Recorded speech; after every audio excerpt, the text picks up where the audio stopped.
This week in East Brunswick, a special Township Council meeting was held to swear in the 3 council members elected this past November. All 3 meeting rooms in the library were packed to capacity as council members Jerome O'Connor,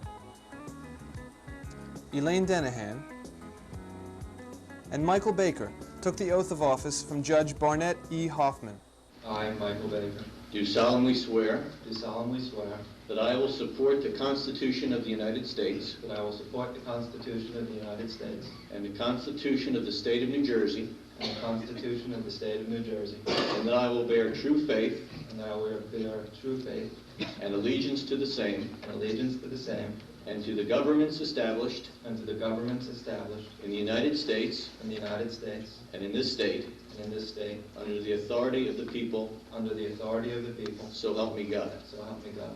I do further solemnly swear I do further solemnly swear that I will impartially that I will impartially and justly perform and justly perform all the duties of the office of councilman all the duties of the office of councilman according to the best of my ability, according to the best of my ability, so help me God. so help me God.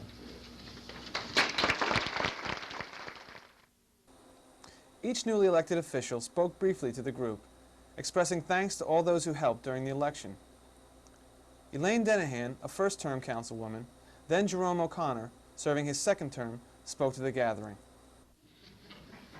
During the campaign, I stressed a few key issues, and now as a member of council, I want to continue to focus on these areas. First, protecting our air and water qualities. It's a basic concept, but so very critical.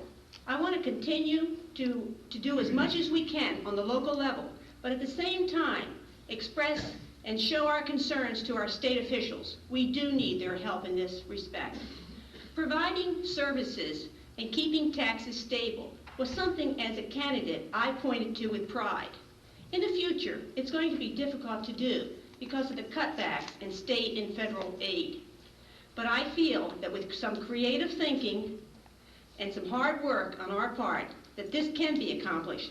We can provide the basic services that our town needs at a reasonable cost. I'm going to continue to promote and support our recreational, our cultural activities. These are the things that make East Brunswick the kind of community we want to live in. In the 3 months that Mike, Elaine, and I campaigned throughout East Brunswick, we spoke to about 3,000 people, in fact, over 3,000 people. And that's a good percentage of the 12,000 who voted in the November election. And of those 12,000 who voted, 56% chose to elect the Democrats. Why did they choose to do that? Well, I think for 2 reasons. Number one, I believe that those people were convinced that the recent Democratic Council offered good, sound judgment in providing for the affairs of East Brunswick. And number 2, I believe that they felt the 3 Democratic candidates would be the best suited to make the necessary and rational decisions that need to be made over the next 4 years. Mike and Elaine presented ourselves to the public the only way we knew how, as 3 people who understood the needs of our residents and who understood the direction that our residents want to see East Brunswick take. In other business, outgoing council members Jerry Hurt and Nancy Blethen were honored by resolution. Both were given large frame copies of the resolution. A special 2-part series to be shown this February on Channel 8 will feature Mr. Hurt and Miss Blethen discussing their terms of office with Sentinel reporter Rhea Besroon. Later, Geraldine Weber was re-elected Township Council President, and Jerome O'Connor was selected for the Council Vice Presidency. Once again in 1983, Channel 8 will be bringing you excerpts from all Township Council agenda and action meetings as part of our weekly news program. Beginning Saturday, January 15th, we will be telecasting the Township budget hearings live. Check our program schedule for further information. Now let's join John Megliero for a special sports report. Hello and welcome to this special segment of This Week in East Brunswick. Hi, I'm John Megliero, host of Sports Talk, With you today at Bicentennial Field to cover the championship game of the East Brunswick Men's Touch Football League. Today's game is a rematch of last year's with the black team, captained by Victor Poti, going against the red team, captained by Ralph Lamo. As the teams move out onto the field, let's take a look at some of the action. It was expected to be one of the most exciting championship games in the young history of the league, as the red team, defending champions, sought to regain their #1 ranking after finishing second to the black team during the regular season. As the teams matched up on the field, it became evident that the key to this game would rest on the ability of the black team's aggressive defense to shut down the high-powered offense of the red team. It was not long before the answer became known, as early in the first half, red team quarterback Bob Cole hit wide receiver Tommy Dowling with 2 20-yard scoring strikes, making the score 13-0 early in the game.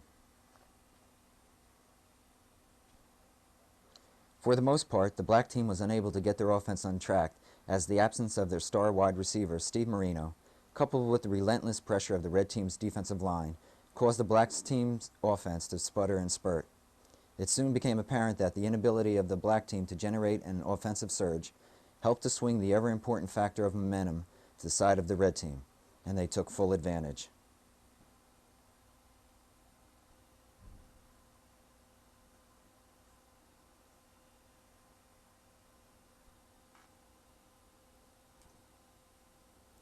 The play that broke the game wide open, however, was a 65-yard punt return by the red team's Fran Alvarez midway through the first half. As we watch the play develop, notice how Alvarez fields the ball to his left, steps outside, and follows his blockers down the near sideline on his way to a 65-yard touchdown score. This was the red team's 3rd score of the half, bringing the score to 19-0.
Unfortunately for the black team, the red team's scoring spree was not yet over, as quarterback Cole set up, looked downfield, and threw a 47-yard touchdown bomb to his favorite receiver of the day, Tommy Dowling.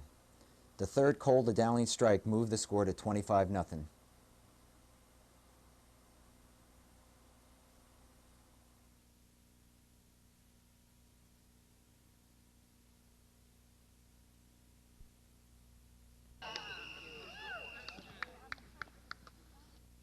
Take the middle, Fab! Right down the middle, Robbie! Oh, yeah!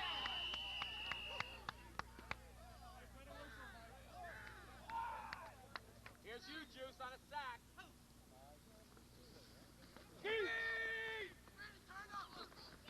That away, Bruce! That away, Fanny J, you caused that! Right. Rush, Jay! Flat. Oh, Jay, baby, get him! Yeah, good job, Dumpster. That a way to come up and break it up. That away. That's it, Brian. Hands up, Brian! He got him! Whistle. Where the hell did he run?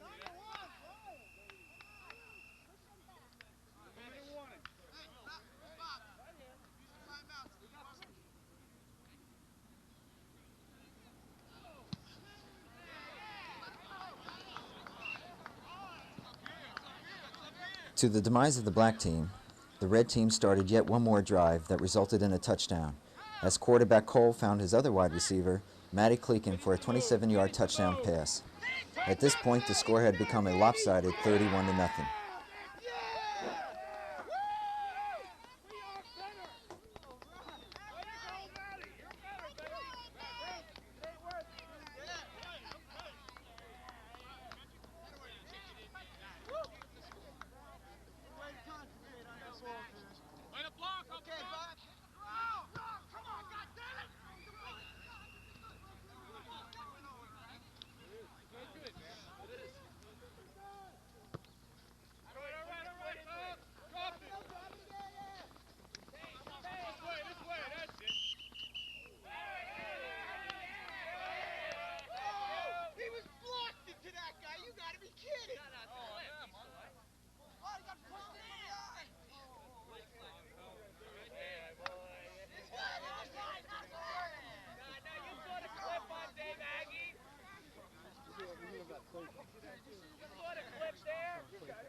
As the game moved to halftime, I had a chance to talk with two members of the Men's Touch League about the game's first half.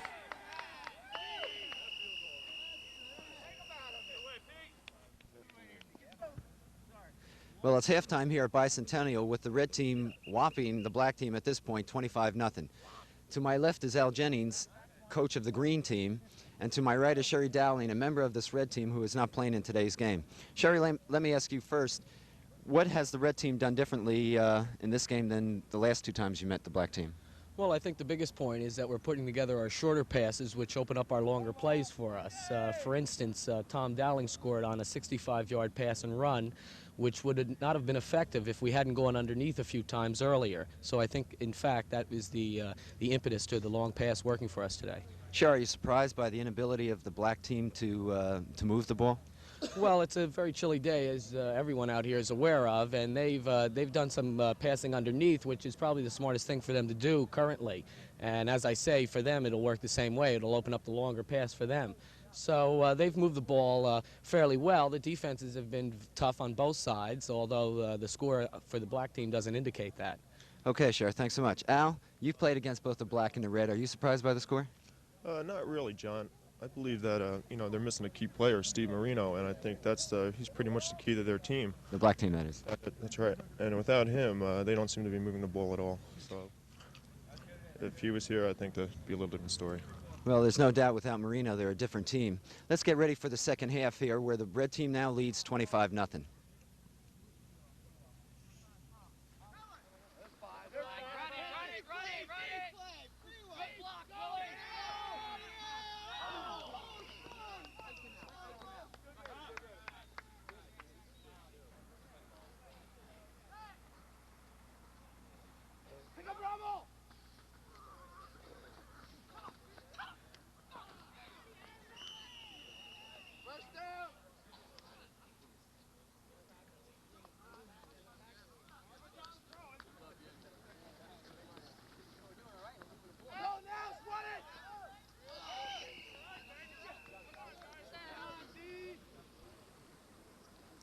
The first part of the second half proved to be a defensive struggle, as neither the red nor the black team offenses were able to generate a sustained drive. And this was to be the pattern for the rest of the quarter. Hey, they're bumping this guy! Come on, like you didn't see it! He's got hold. Let's go! Okay, Dom, let's do it, babe. Let's do it.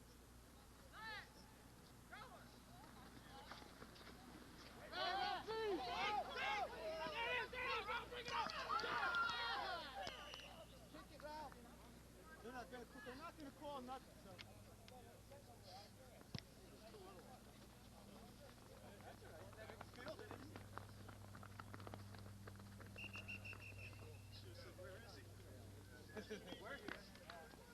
That's not our fault. We want him.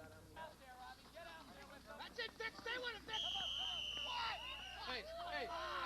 Hey, Dixon.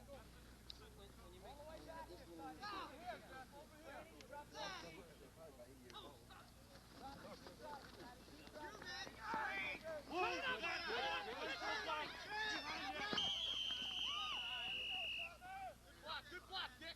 Way to be Dix. Go. Hey.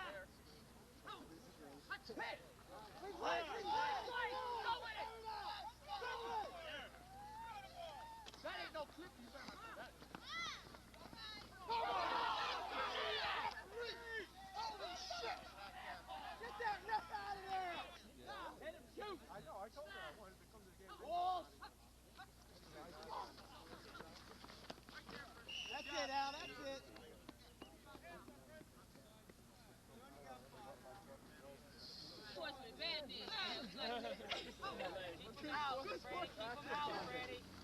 Good job, Freddie.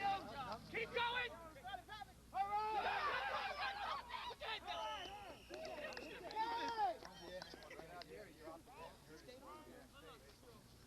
Control, Carl, keep going! Get pop!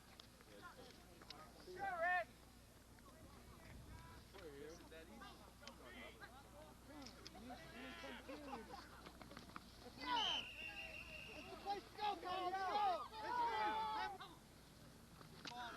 Watch the middle behind you. Good job, push him out. Push him outside, Fats.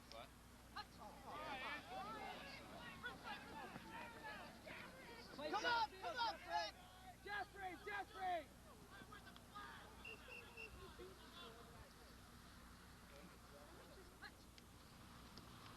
Oh, you got him, Matt. Pick it off. Oh, yeah. All right.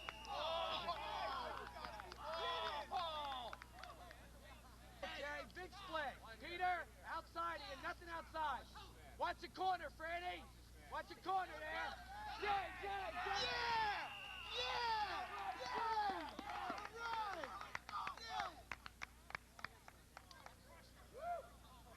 Talk to one another. Watch it. A few men on this side. Come up. Underneath.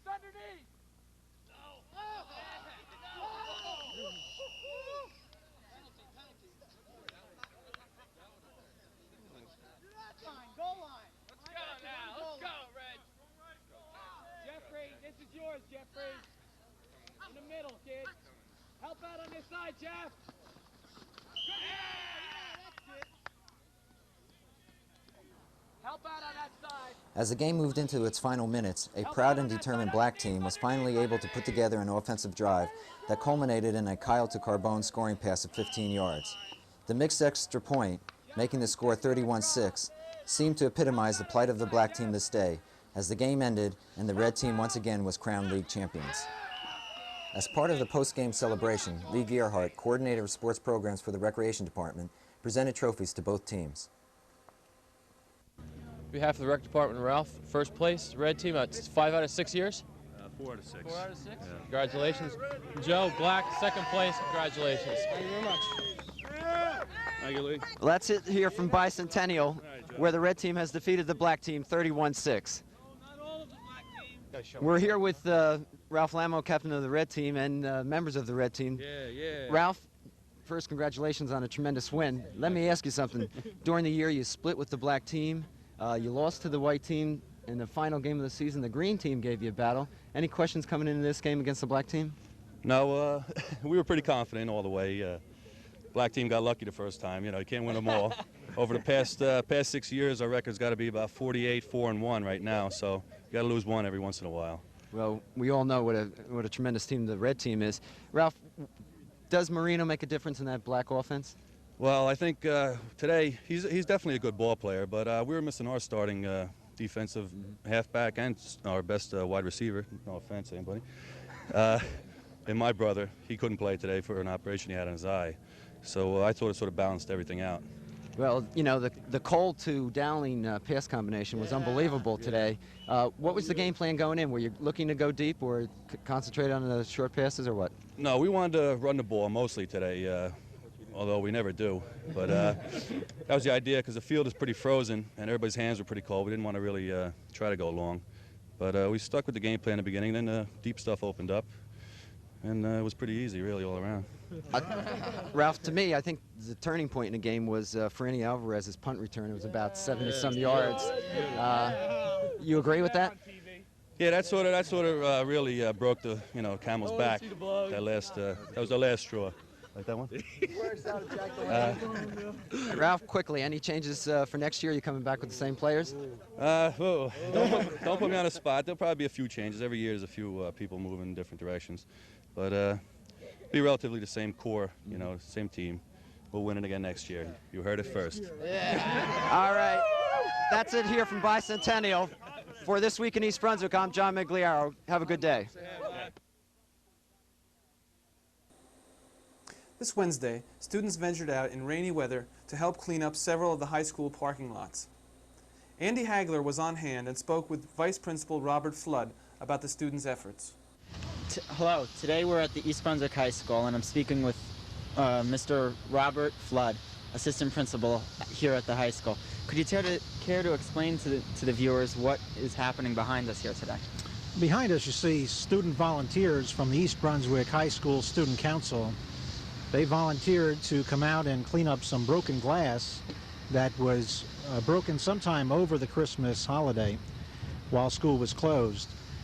The purpose of them cleaning it up, these volunteers, is that they are saving the new school fund under the vandalism proposal, under the vandalism committee's fund, approximately $150. The $150 that is being saved would otherwise have been reduced, would have reduced the student fund, which started out at a figure of $4,500 and is now approaching the $3,000 mark. Have the students done any other sort of things to deplete the fund in the activity fund, the monies? Anything similar to this? Yeah, the students painted 2 bathrooms. Again, it was student volunteers during their free time went in and painted a boys' room and a girls' room where we had graffiti written on one of the walls. That money, that saved approximately $100, again, from the student fund. The entire program was really requested by the students themselves, realizing that every act of vandalism would deplete the student activity fund. Students asked if it would be possible for them to perhaps save some of that fund money by performing tasks such as the one you see behind us. The total money saved thus far then is approximately $250. Are the other students generally in favor of this kind of thing? Is public support here at the high school positive towards this program? I'd say it is positive, and I think it's going to be something that will grow.